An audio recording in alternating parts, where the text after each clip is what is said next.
Welcome to the final part of the Python strings series.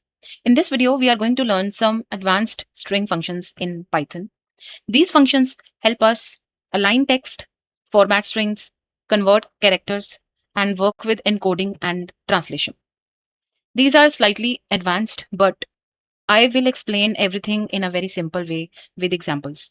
So let's get started. The first function is center. Center is used to place a string in the center of a given width. The remaining space is filled with spaces on both sides. Let's try it using a character or any other character. Our next function is ljust.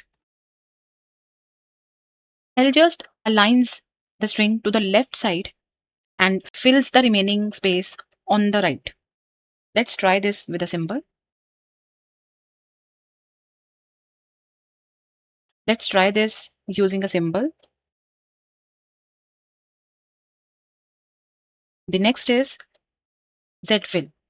Zfill fills the empty space with zeros on the left side of the string.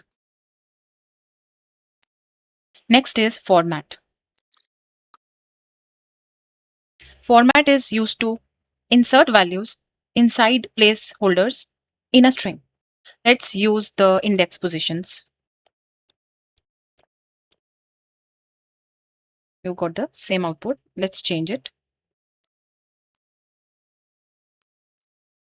We can also change index positions like this. The next function is format_map.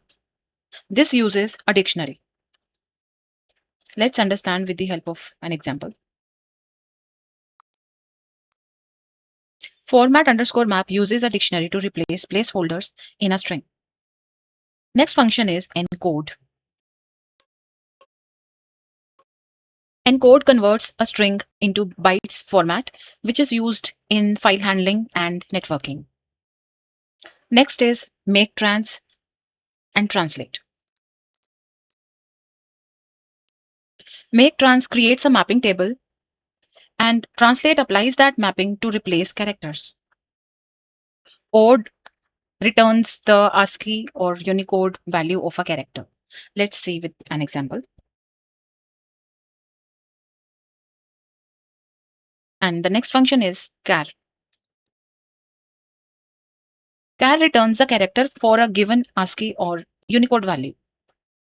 Excellent. In this final part of the Python strings series, we have learned advanced functions like center, ljust, rjust, zfill, encode, odd, char, and so on. Now you have completed the full Python string series from basic to advanced level. If this series helped you, make sure to like, subscribe, and share it with your friends. Thank you for watching and see you in the next video.